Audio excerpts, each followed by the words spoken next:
session didn't pass, and as you said, Mr. Chairman, the housekeeping bill, Commissioner Baker and Bill Edge here with PSC, their Public Service Commission bills, 209 extends from 45 to 90 days after a gas utility is filing to either approve or plan. So that's all this does. Actually, it only affects one company, Atmos Energy, which serves approximately 70,000 customers in Columbus and Gainesville, and they have written a letter agreeing. So ask your favorable consideration on 209. Thank you, Representative Weeks. Any member of the committee have a quick question? Hearing none, I'll tell you we're ready for a motion. Motion second.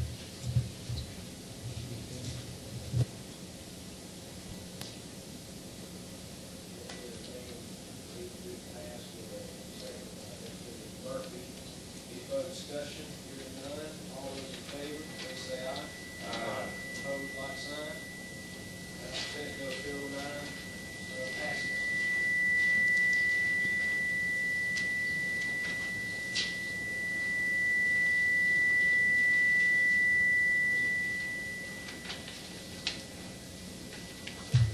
Now, if Representative Wicks, you would tell us about Senate Bill 210, please. Chairman, also this session last year, I don't remember who said it, but it said housekeeping must be a real important department because they have a lot of bills. So this is another housekeeping bill for the Public Service Commission.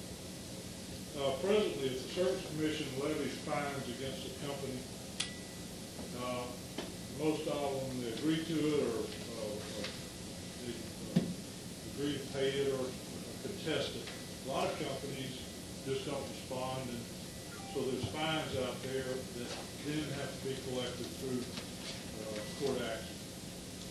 What this bill will do is allow the commission to more effectively pursue fines levied by the Public Service Commission and unopposed by the respondent. A lot of people, and most of it is in our crawl before you dig bill, they just don't hear from us.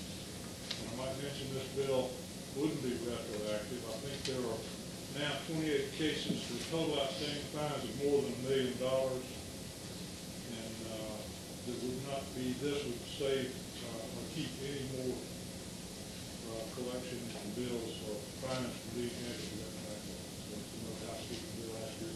Favorable consideration. Thank you, Representative Wicks. Any questions from the member of the committee to the our presenter? Hearing none, do we have a motion?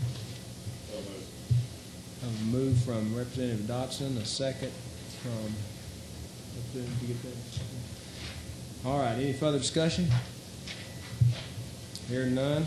All those in favor of Senate Bill 209 signify by saying aye. Aye. All opposed, same.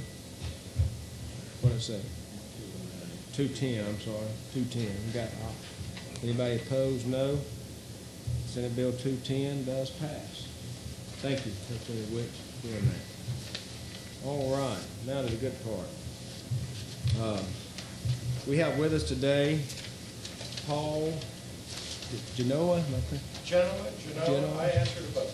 All right, well, sorry about that, but we have Paul here. He flew down here today from Washington, D.C. from the Nuclear Energy Institute, and he's going to explain to us a little bit through a presentation about nuclear energy, and I think more particularly how it fits in with the federal energy bill that was passed last year. And I'm just going to turn things over to you, your presentation, and you just handle it accordingly, and we'll go from there. Thank you for being here today. Well, thank you very much, Mr. Chairman, Chairman Lewis. I appreciate this opportunity. Vice Chairman Murphy and committee members, thank you for this opportunity. And Abby, I have some color slides up here for folks' handouts. Also, there are a couple fact sheets on nuclear energy here in Georgia, and you can make those available at your leisure. And I guess I need to know how to control the tool to make this thing go. But I was asked to come down and speak to you this afternoon about the energy bill that was passed in 2005, the Energy Policy Act of 2005, and the nuclear title and the provisions in there. And I'm happy to do so.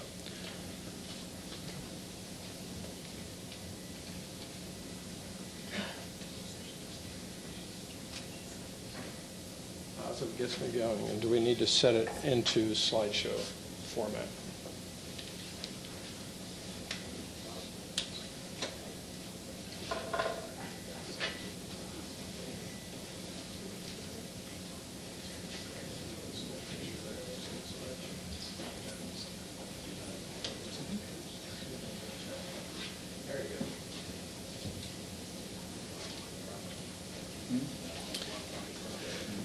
Okay. Well, I thought I would give you an overview and of what was in the Energy Policy Act, what drove the act, what was the incentive for Congress to come together on this in a very difficult political climate and yet to pass out this substantial act. Well, it really had to do with America's demand for clean, affordable, and secure energy. And the question, why so many nuclear provisions? I'll show you that nuclear was not just in the nuclear title, but actually was in 75 sections of the Act. 8 out of 18 titles included provisions that impact nuclear energy. I'll try to go over what these provisions will do and what we in the industry are doing because of this, the passage of this Act. Maybe. Maybe not. Which button? Nope. The plus button? No?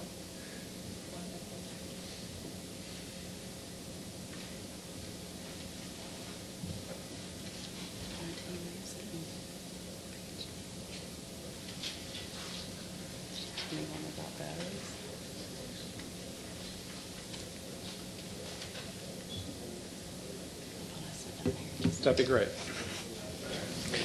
We're going to get to a manual presentation mode here very quickly, which will be just fine.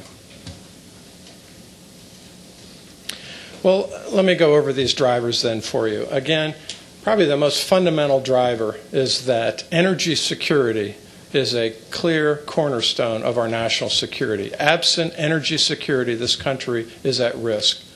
The second has to do with our competitive advantage in a global economy. I mean, being competitive today means having affordable energy. American jobs rely on low-cost energy. And finally, the environment. Americans want their cake and they want to eat it too. They want to have low-cost energy, but they also want to have a clean environment. Next slide, please.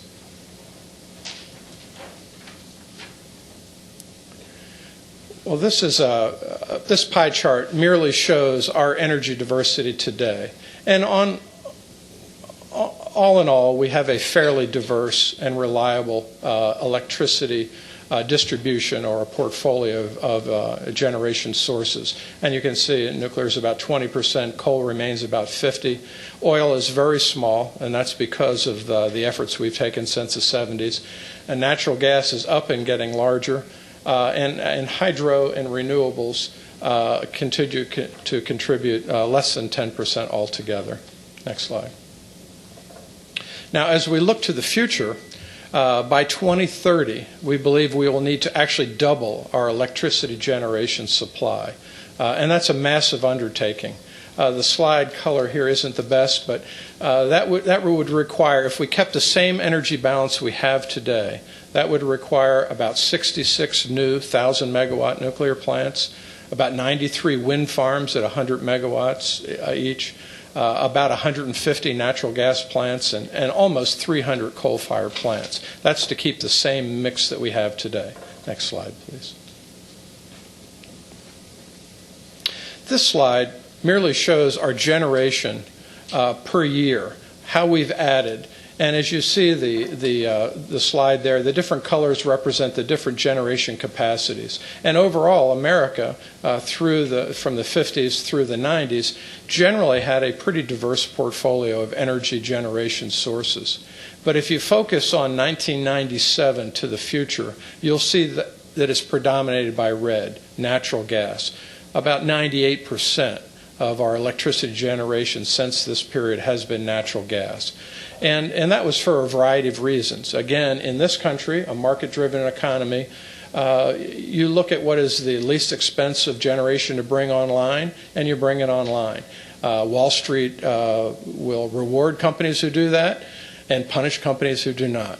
The problem is what's best for an individual company may not be best for the nation as a whole. And so our reliance on natural gas now puts us in a non-competitive era for other things such as petrochemicals and fertilizers and various other clothing and fabric and textiles. All of these industries rely on natural gas for a feedstock, and yet now they're directly competing for natural gas for electricity supply. So really this chart summarizes why the Energy Policy Act was necessary and ultimately succeeded. Because left without the right incentives, without an energy policy, this nation would not go in the right direction, that we wouldn't have a broad overarching policy that would direct individual investments. Next slide, please. Well, so why nuclear? Why did people look to nuclear to help solve some of this problem? Well, first, quietly, since the 80s, nuclear energy has just quietly gone about getting better at doing its business. Today, our fleet average, we have 103 power plants in this country that provide about 20% of our electricity. They do so at about a 90% efficiency. In other words, of all the electricity they could produce 24 hours a day, 7 days a week, 365 days a year, they do so at about 90%. And that is tremendous. As you can see, just as long ago as 1980, the fleet average across the country was just over 55%. So that's tremendous. That's the equivalent of adding about 23 new nuclear power plants across the country. And frankly, that is what the country has been relying on for the past few years, because we have learned to get so much more energy out of the existing assets. But we've got that about as far as we can go. Our best plants, the first quartile plants, are wringing about 95% of the energy they can out of the plants. And that's about as far as you can go, because you have to refuel these plants periodically, about every 2 years. And when you refuel those, even if it's 20 or 30 days of outage while you refuel the plants, that's where you see that drop in productivity. But still, 90% is heads and tails above other sources of energy. Just as an example, for planning purposes, you would think about 30% for wind energy, because it's just not available. The wind doesn't blow all the time. Solar, obviously, you only have half of the day with sunlight, and that's only if it's uncloudy. Next slide. Well, the next thing has to do with our production costs. As you can see, nuclear, the red line, has been fighting with coal all along since the early 90s, and we've been neck and neck. But in the last few years, we've even dropped slightly below coal. Now, we rely on coal for 50% of our electricity, and we will continue to long into the future. And frankly, there's quite a nexus between coal and nuclear. But nuclear now is the lowest cost electricity of our base load electricity providers. Next slide, please. Now, when we look at emissions issues, as I said, Americans want a clean environment as well. And you hear about renewable energy and non-emitting portfolio. Well, what is that non-emitting source of energy? Well, it has to do with hydroelectric, geothermal, wind, and solar, and nuclear power. In other words, what are the sources of electricity that don't put off various pollutants or greenhouse gases into the environment? Nuclear power is virtually 75% of that non-emitting source of generation. So what you have now is electricity that is reliable, cheap, safe, and clean. And that is something that is not shared by any one other energy source. Many other sources have some of those attributes. Coal is inexpensive, and it's abundant, and it's stable, but it doesn't have the environmental qualities. Wind and solar are wonderful and clean, but they're very expensive. So nuclear energy has a lot to offer. Next slide. And that is why it receives so much attention in the energy bill. Also, what we're seeing is that there's a renewed interest in nuclear energy. We're seeing studies across the country and, frankly, around the world looking at nuclear energy and its ability to contribute to the massive amounts of electricity we need here at home and, frankly, around the world in developing nations, while still maintaining our environmental quality. We're starting to see environmental groups. James Lovelock, he was the I guess, what do we want to call the Earth children of the 70s. I mean, he was the one who came up with the Gaia concept that Earth is really a living creature that adjusts and so forth. Well, he's finally come around to say, if you really care about climate change, you've got to look at nuclear power. You can't be serious otherwise. But there are others too. Patrick Moore, the founder of Greenpeace, now is an outspoken advocate for nuclear energy. Next slide, please. And importantly, public opinion in this country, which is always, except for a few years there in the around the time of Chernobyl, has always supported nuclear energy in this country. And as you can see, we have been pulsing the public for more than 20 years. And we ask the exact same question. Do you strongly favor, somewhat oppose, or strongly oppose nuclear energy? And this is the answer we get year after year. And as you can see, we now enjoy the greatest spread. 70% of Americans support nuclear energy. Only 24% are opposed, strongly opposed, or opposed. Next slide, please. And it depends on the questions you ask, but we are enjoying the greatest support ever. As you can see, 83% of Americans believe that nuclear energy is part of our future. 70% favor its use. 74% want to keep the option to build the plants available. 58% believe that we absolutely need to build new plants. And a full 69% of Americans believe that it's acceptable to build another nuclear plant where one exists today. And of course, where plants exist today is where we enjoy the greatest support because they see the benefits. Next slide, please. Well, let's get to the specifics of the Public Law 10958, we call EPACT, or the Energy Policy Act of 2005. It renewed the Price-Anderson insurance for a 20-year period. This is the blanket coverage that the federal government provides in the case of some accident at a power plant.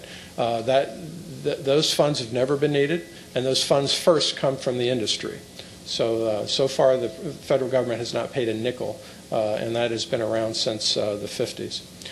The second thing is standby support coverage, and I'll talk about that in a minute, but that has to do with some kind of protection to companies that invest in nuclear energy against delays that are beyond their control. For instance, regulatory delays or legal delays that are outside of their control to impact. There are loan guarantees that will help the first few plants deal with those first-of-a-kind costs associated with bringing plants online. So limited federal support or incentives for a limited number of plants for a limited amount of time. Another type of incentive is the production tax credit, $18 per megawatt hour. This is the same tax credit that wind industry and solar and others have been receiving all along. It now is available to all non-emitting sources. Matter of fact, it's available to all clean new plants, and that would include clean coal, for instance. And finally, the contributions to our decommissioning trust funds. Many of you know that nuclear plants, not only does the cost of electricity pay for all the costs associated with running the plant, but it also pays for a fund to be set aside to clean up the plant once the plant is no longer operating, and it also collects money to pay for the spent fuel once it needs to be managed. So all those costs are already internalized. The problem was that as we moved into a deregulated market in parts of this country, and as we had mergers and acquisitions, Uncle Sam wanted a chunk of the tax money. He wanted to tax those decommissioning funds as they were transferred. And of course, that was never the intent of the funds. The funds were there to clean up the plants, to protect public health and safety. So this bill took care of that problem. There still are tax burdens on the trust funds, but they're much reduced, and they're now fair across both regulated and deregulated companies. Next slide, please. Some other issues have to do with substantial authorizations for research and development. Not only are we looking at new plants today, and as I'll discuss in a few minutes, the industry is moving forward to build new plants today, but we're also looking to the plants of the future, plants that will be available in 20 or 30 years, plants that will produce hydrogen inexpensively and give us the bridge to a hydrogen economy, allow us to wean ourselves from imported oil, plants that can produce clean water through desalination, plants that can produce processed steam for central heating or for manufacturing purposes. So that R&D goes on today. In addition, there are some security provisions in there that will direct the Nuclear Regulatory Commission to essentially establish in rulemaking the orders they have imposed on the industry for security. And we accept and support those orders and those rules. They've also highlighted nuclear issues by authorizing an assistant secretary position. There's a climate change as well that will be dealt with in the future that will recognize different technologies that can avoid greenhouse gases. And there are some hydrogen provisions for plants, whether they're nuclear, clean coal, wind, or solar, that can also produce hydrogen as a byproduct in an R&D phase. Next slide, please. Well, again, I talked about some of the incentives. As you may be aware, these plants are expensive. Whether it's a large coal power plant or a large nuclear power plant, these are multi-billion-dollar investments. Private industry has to make those investments. And this Energy Policy Act puts in place several incentives to make it easier for those investments to be made. The first has to do with a new licensing process. And in fact, this licensing process was put in place at the direction of the 1992 Energy Policy Act that Congress passed. They told the Nuclear Regulatory Commission to come up with a new licensing regime. In the old days, you had to build your plant and then get approval to operate it. So you have a multi-billion-dollar plant sitting there for 5 or 10 years before you can operate and collect any revenue. Yes, sir? That would be an excellent example, and worse than that, they never, after they first started it, then they bought it for $1 and shut it down. That was a $5 billion investment. I think up in New England right now and in New York, they would like to have that power. Another is federal standby support. I mentioned this briefly, but this is support that would essentially ensure or provide some risk coverage for delays in licensing that would be beyond your control. This would be as if the Nuclear Regulatory Commission changed their rules in the middle of the process, for instance. That might be an example of what would cover it. And this would cover just the first few plants. It's just for the first 6 plants to cover those delays. The first plants would have more coverage, the later plants fewer. I keep mentioning just a few plants for a short period of time because we absolutely believe that our plants will be competitive after you get those first-of-a-kind engineering costs out of the way and after you demonstrate this regulatory process works. Next slide, please. There are federal loan guarantees. And these are guarantees on up to 80% of the project cost. In other words, the federal government doesn't provide the money, but they provide a guarantee on the loan. What that allows you to do is get better rates on better interest rates on those loans. It allows you to have a more highly leveraged capital structure. It reduces the project cost, gets those projects moving quicker. And as I mentioned before, there's a production tax credit. Again, this is just for the first I believe it's for the first 6,000 megawatts. Our plants today are roughly 1,000 megawatts, so that's roughly for the first 6 plants. But that provides real significant advantages for those first few plants. And again, this $18 per megawatt, that's not just for nuclear, it would be for any clean power plant that comes online. And as I say, wind and solar have had those for years. Again, limited incentives for the first few plants. After that, we should be totally competitive. The market should be able to handle it.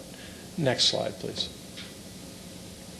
Well, this may be a little bit hard for you to see, but it tries to give you a sense of the economics. If you were a power company and you were looking to build new generation, this is what it looks like today.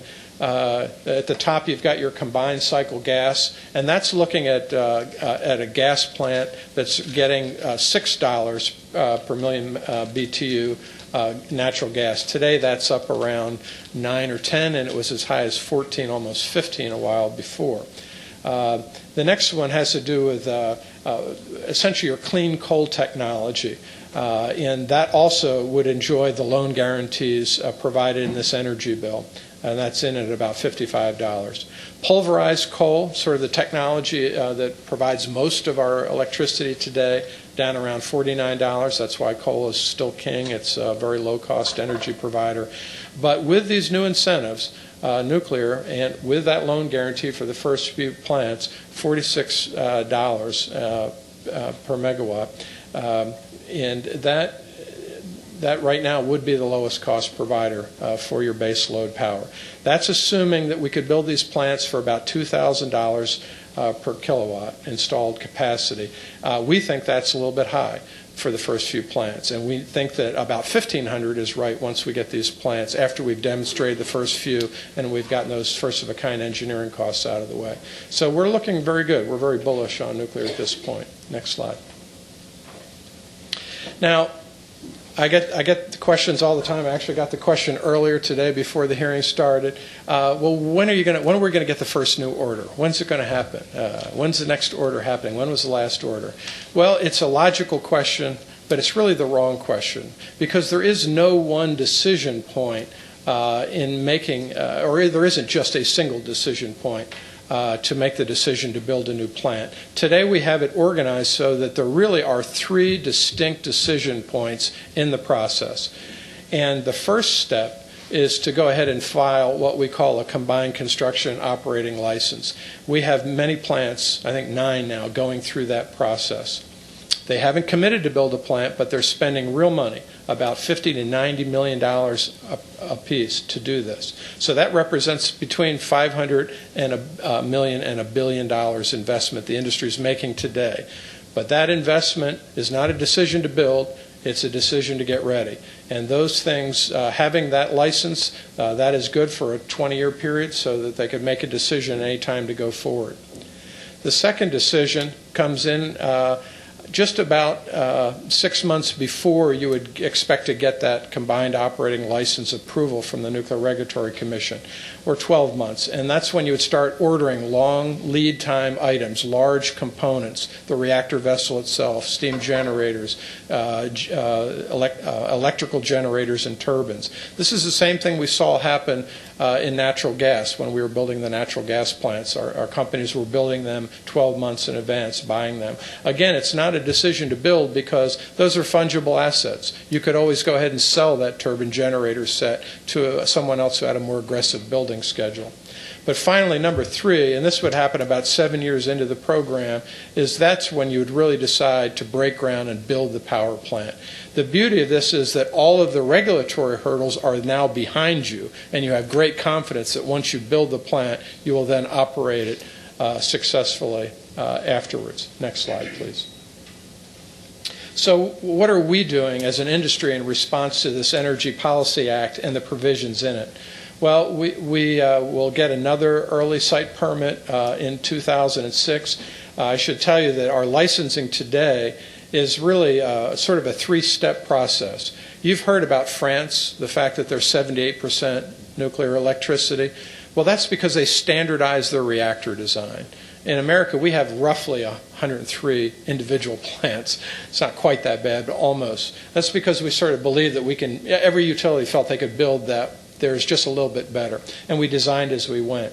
Well, today, that won't happen. Today, you would take a design, submit it to the Nuclear Regulatory Commission, and get it certified in advance as a standardized design approved for use. We have 4 of those already approved.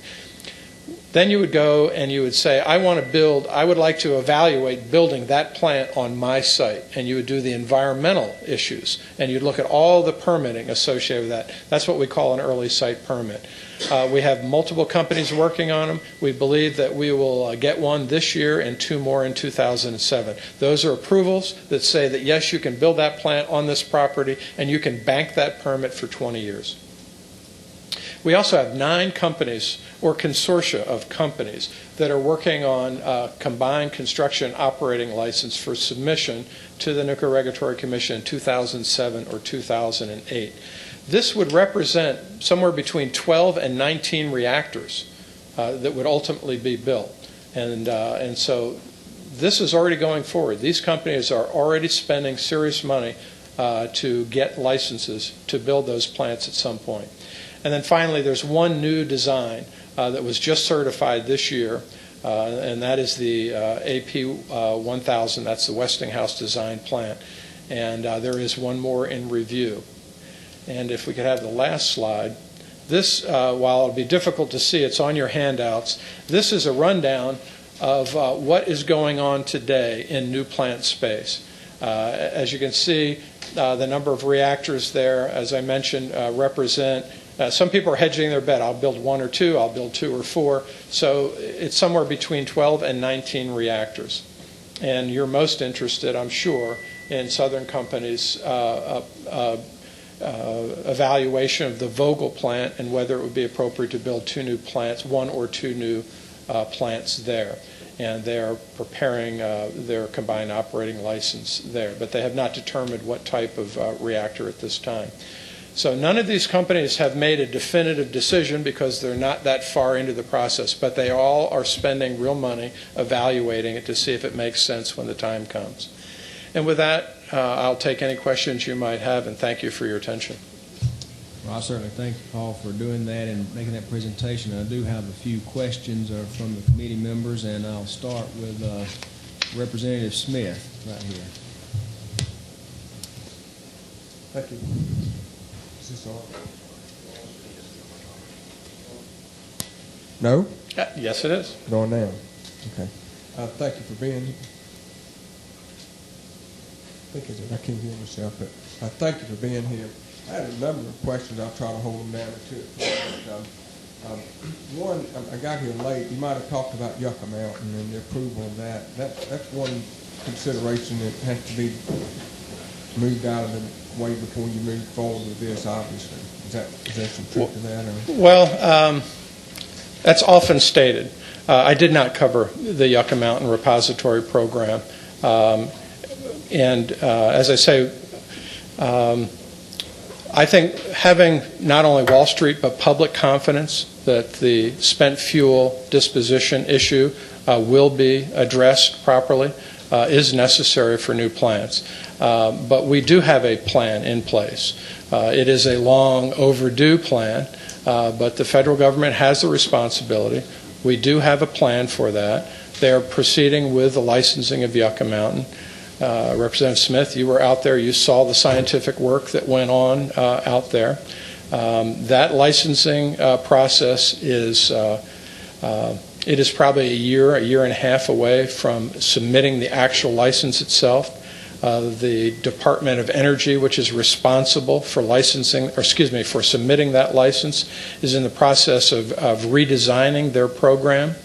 That program originally envisioned receiving fuel from around the country, opening the containers, mixing the fuel up to optimize the heat load, and putting it in the mountain. Today, they've announced a decision not to proceed that way, rather to receive the fuel in canisters, leave it in canisters, store it on aging pads, and ultimately put it into the mountain, all clean, not handling the fuel over and over.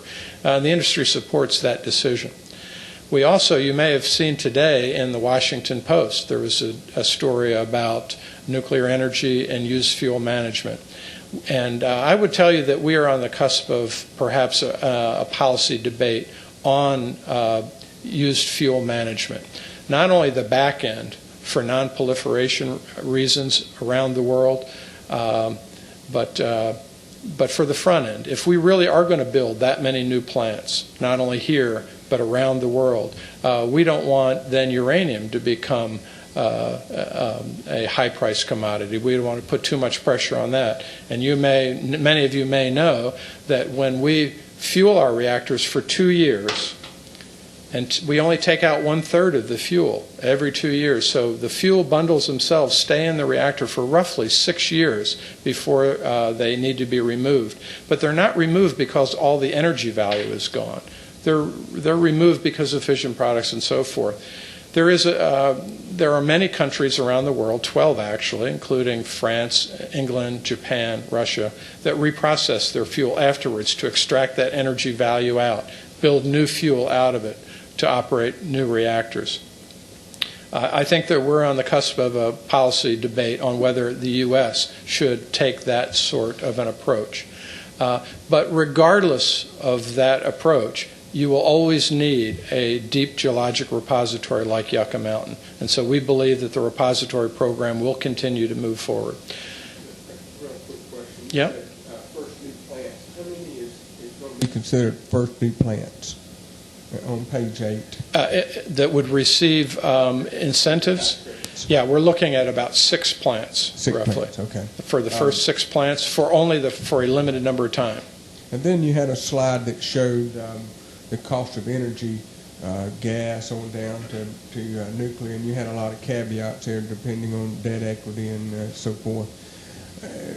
Roy Bowen represents industrials there.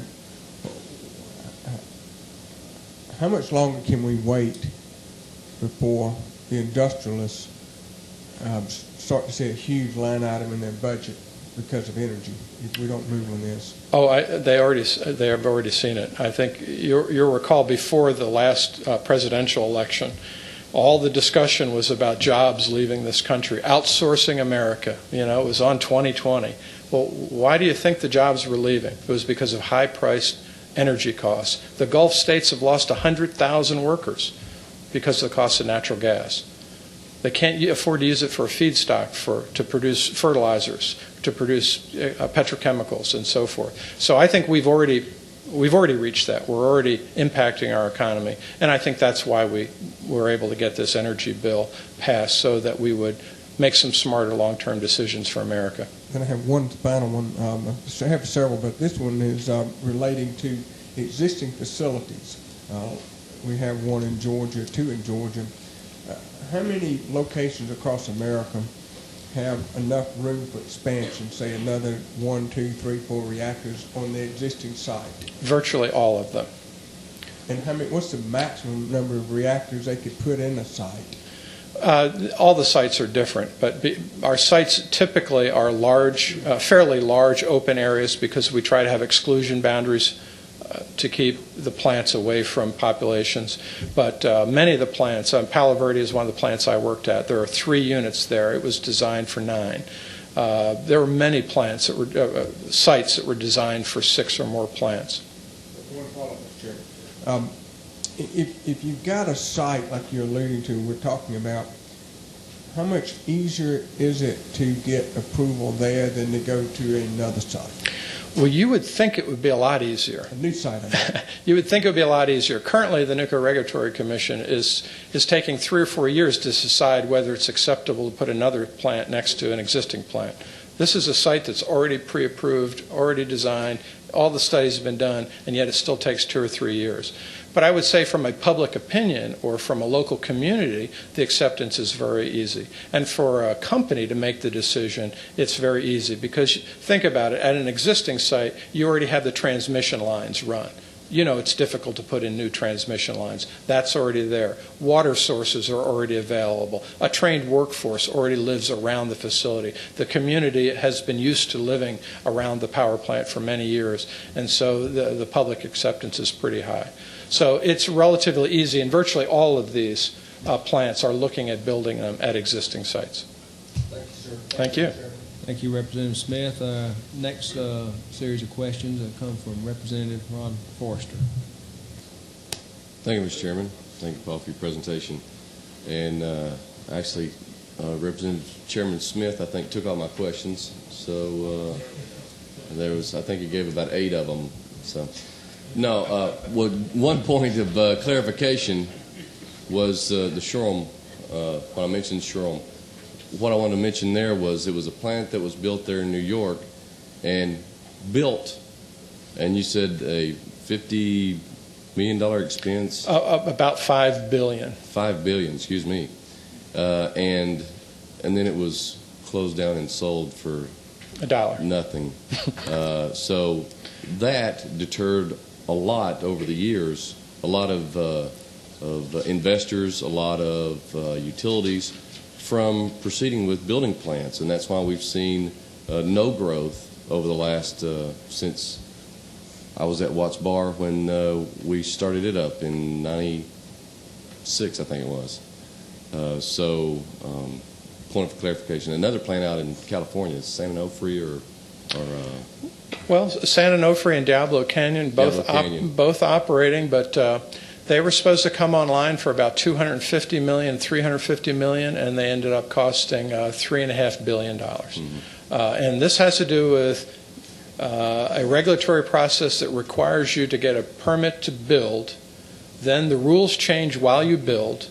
Then you have to apply for a license to operate it, and you have to go back and rebuild and rebuild and reapprove, and there is no end to it. And ultimately, the costs were extraordinary. Now, almost all of these plants that you're talking about were envisioned, were pushed forward because of the oil embargo in the 70s. Right. And yet, after 3 Mile Island, there was an additional regulatory concerns and regulations imposed on the plants, probably appropriate, but the design of the regulatory process just left those plants hanging out there for many years. The longest, I think, were 10 years after the plants were built before they were allowed to operate. And if you remember back in the 80s, it was double-digit inflation. Now, you just think about $5 billion for 10 years, how much interest that is. And one other thing you mentioned. And that is fixed today. Excuse me. The new regulatory process does away with that. We're going to try to show that that will work now. Yeah. And you mentioned Chernobyl, and people shudder at the words Chernobyl. People need to know that none of the designs, except for one that's now shut down, I believe, in the United States, was designed like Chernobyl. They didn't have the safety containment features. And that was an extraordinary situation where a government entity was trying to run a test and made the operators override the shutdown signals and keep operating. A very extreme situation that wouldn't happen here in the United States. Well, that's true. We don't, that reactor was designed not only to produce electricity, but make plutonium for weapons. Right. Our commercial reactors are not designed that way at all. That reactor was designed without a containment. Ours have containment. That reactor design had graphite that can burn like a charcoal. Ours have water. It can't happen. Right. But nonetheless, there's been such tremendous hype and misinformation as well.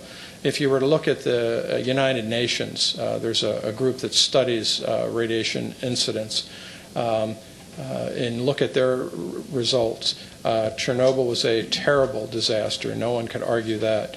But less than 50 people died. Even today, there's been less than 50 people. Now, it was a terrible tragedy, serious harm, but it's been the stories in the papers aren't anywhere near the reality. And one final point, the last slide you had showing the sightings, most of these are at plant sites that now exist. And there's a document called the preliminary safety analysis report that was done for this plant that became the final safety analysis report that does all the environmental aspects and design aspects for operation of the plant. And I was surprised to hear you say that they're not being able to use that document in the siting. Well, what I said was you would expect that after a regulatory agency had already approved a site for a facility, you would think that it would take an in-depth but very quick review. But instead, we're looking at maybe 3 years to go back and review that site, to put a reactor that is probably an order of magnitude safer than the original operating reactor that's there. Thank you. Next, Representative Murphy. Thanks for your presentation, Paul. This has been very good. What is the average cost for a one reactor plant? I think we're looking at about $1.5 billion. And then if it's a two reactor plant, would that double or would it be a little bit less? A little bit less. So 2.5? Yeah, we're looking at about the slides I showed were about $2,000 per installed kilowatt, or $2 per installed megawatt, I guess is what you'd look at. So, I mean, about $2 billion for that plant for the first few But then after we get through the first few plants, we believe that would come down to about $1.5 billion. Okay. Thank you very much. Thank you. Representative Smith. I have one quick one about Homeland Security. Mm-hmm. If you would address that issue. I certainly would. Many of you who have visited our plants know that our plants were the most secure civilian facilities even before 9/11. Since that time, we've spent nearly $2 billion enhancing security at those facilities. We've added, we have now about 8,000 armed guards at these 103 facilities across the country. We have better coordination now with our state and local law enforcement and with the National Guard and so forth, and Homeland Security. So all in all, there have been extraordinary efforts made to take what is already a very low probability event and reduce it even further. So I'm very comfortable. I would be comfortable and have before lived near plants. Thank you, Representative Smith. Anyone else have a question? I've got just a few, if you don't mind. I know we're getting on into the hour. I want to just go back to Chernobyl was mentioned. Mm-hmm. And it seemed like I remember in the late 70s, 3 Mile Island, there was an incident there. And if I believe I'm describing it accurately, they called it a meltdown. Is that right? Would you mind telling us what a meltdown looks like? Yeah, I'll try to give you an image of it. I know you've probably never seen one, but no, I've never seen one. But we in fact did create a partial meltdown at a reactor near Harrisburg, Pennsylvania. What happened was a series of events occurred that demonstrated that operator training and control room design were not optimized, so that the control room operators misinterpreted the results that they were getting during an event. There was an event where a piece of equipment stuck. It allowed some water to leave one of the components in the reactor. They envisioned that the scenario needed to be fixed by stopping the water flow into the reactor. This is precisely the wrong thing to do. We like to kid that if they had been asleep at the wheel, the reactor would have shut itself down properly and the event would not have occurred. But in fact, operator actions were taken that actually impacted and damaged the core. So what happens first is uranium fuel that's used in our reactors is a uranium oxide. It's a ceramic. It's much like a coffee mug, only it's in small pellets that are a little bit bigger than an eraser. They're black, and they are in long tubes, which are fuel pins. Those long tubes are then grouped into what we call an assembly. Those assemblies, multiple assemblies, are put into a large reactor vessel that, think of it like a pressure cooker. Water goes in the bottom, takes the heat away from the fissioning process, carries that off to become steam, turn the turbine, make electricity. If you stop the water, the reactor heat has nowhere to go. And if you allow that heat to build up high enough, it actually will damage the metal tubes that the uranium fuel is in, and ultimately can actually damage the ceramic itself. And at very, very high temperatures, it would just melt into a slag at the bottom of the reactor. And that's partially what happened at 3 Mile Island. That material stayed in the reactor itself. Some of the fission products inside went off into the rest of the containment structure, into the bottom of it, where we have recirculation to keep water coming back into it. And a small amount of gases build up inside the containment and were purged over time. The big problem that everyone remembers with 3 Mile Island is that there was evacuations. These evacuations were because NRC, Nuclear Regulatory Commission engineers, believed that there was a chance of a hydrogen explosion in that containment. It turns out that those calculations were in error, and in reality, the evacuation was never necessary.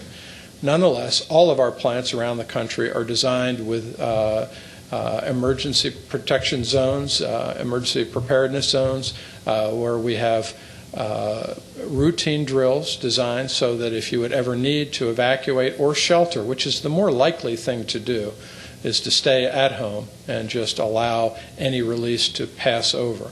But again, that was the only release we've had in this country. It has been exhaustively studied. The amount of radiation that someone could have been exposed to is roughly about what you would get from one chest X-ray. There were many, many suits filed about damages. None were ever proved. There have been many studies by not only Pennsylvania Health Department, but other groups to show that although we ruined a reactor, well, we didn't hurt any people. Well, this may be an obvious follow-up to that, but did that incident impact where we are now and in the years in between now and the late 70s as far as bringing on more nuclear capacity in this? Absolutely. What happened was, first, I'd have to say that it was, you have to look at all these things and try to find the silver lining. What we learned is that we did need to do a better job of training. We did need to have a redesign of our reactor control rooms. But we had about 300 plants ordered, and about half of those were never built, and that's directly related to 3 Mile Island. But the good news is all of the plants were improved. All of our operations are improved because of that. So the industry learned a lot. It was a very difficult but really valuable lesson. Thank you for that. I want to change gears just briefly. On the slide, we talked about we'll be using 50% greater electricity in the year 2030 than we are today, and you show your mix of coal-fired, natural gas, wind, and nuclear. In order to supply that 50%, is that the suggested recipe, if you will? No, that was merely looking at our mix today and saying, well, if you scaled that up to meet the future demand, that's what you'd have to build. The reality is you probably shouldn't build that much more natural gas. We ought to learn how to build more clean coal and probably more renewables and more nuclear. Well, if you wanted to meet that 50% greater demand and you just went with nuclear, hypothetically, how many nuclear plants would that possibly be? More than we can build in that time. It would be, I think we were saying the coal plants are about 400 megawatts, and there are almost 600.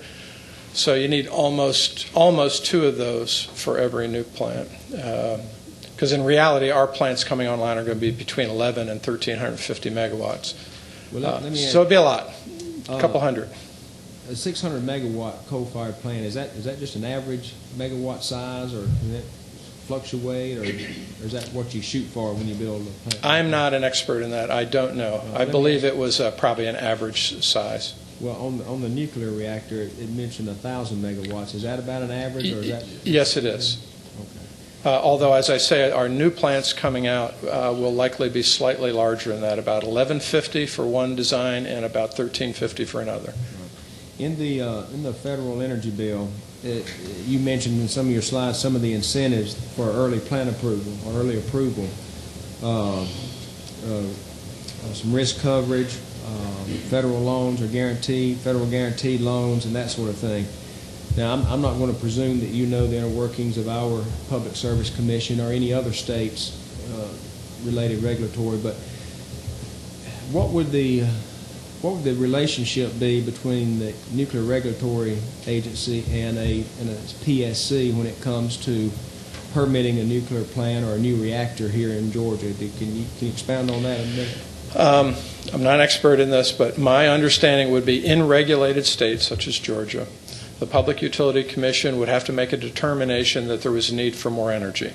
Once they'd made that determination, they would probably need to make an evaluation of what would be the appropriate energy to bring online, the appropriate technology to meet whatever your goals are within the state. It might be just low cost. It might be low cost and diversity. There may be a range of policy initiatives that you try to impose here. Some states have renewable portfolio standards that might play into that. But ultimately, once they made the decision that would essentially enable the funding to go forward to build the plant, then the company that wanted to make that investment then independently would go to the Nuclear Regulatory Commission to ask for approval. So one is really more of a financial prudency. Does this meet the needs of the state of Georgia? The other has nothing to do with that and has to do with safety and design. I should say you still have to put forward an environmental impact statement, because this would be a major federal decision. And that has already been done in general terms. There are some specific issues that would get at, well, are there other alternatives other than a nuclear plant? Is this the right thing to do, and so forth. One point I wanted to try to make in asking that question, when it comes to these guaranteed federal loans and these other incentives that you mentioned, and when a utility applies for more generating capacity here, they can also request rate recovery. Would these incentives that are built in here, could that affect rate recovery for these facilities, if at all? It would reduce the need for as much rate recovery. It ultimately would reduce the cost of power to the state of Georgia. Okay. Thank you. That's what I wanted. That's all my questions. Representative Smith, do you have another question? Anyone else have another question? 250 cents. Instead of 60. Thank you. And as he pointed out before, through my island, during this, we had about 300 that were scheduled to be built last week, and we ended up with a little over 100. So I would actually be reasonable. You know, it would take a significant increase. I'm not saying Americans aren't up to the task, but, you know, absent heroic efforts, man on the moon kind of stuff, 250 would be a stretch. But we probably could do 50. But what I would tell you is back in the 70s, we had the capability in this country to make large components. We could make reactor vessels. We had the best steel making in the world. We had the best foundries and forges. We don't have that anymore. We can't even build them in this country. We have to go overseas to buy it. When I talk about long lead term items, you're not going to buy them from the U.S. You're going to buy them from Japan. Now, I think the current administration would like to see America regain its leadership in this technology, and we certainly would support that. Well, let me conclude this by first thanking the members of the committee, and also thanking you very much for your willingness to come down here and explain to us a little bit how nuclear energy fits into the federal energy plan, and hopefully it will give us some ideas of what we can do, because I agree with you. I enthusiastically support the idea of nuclear generating capabilities, not only in this state but in this country. I think it's where we ultimately need to go, and yesterday was not soon enough.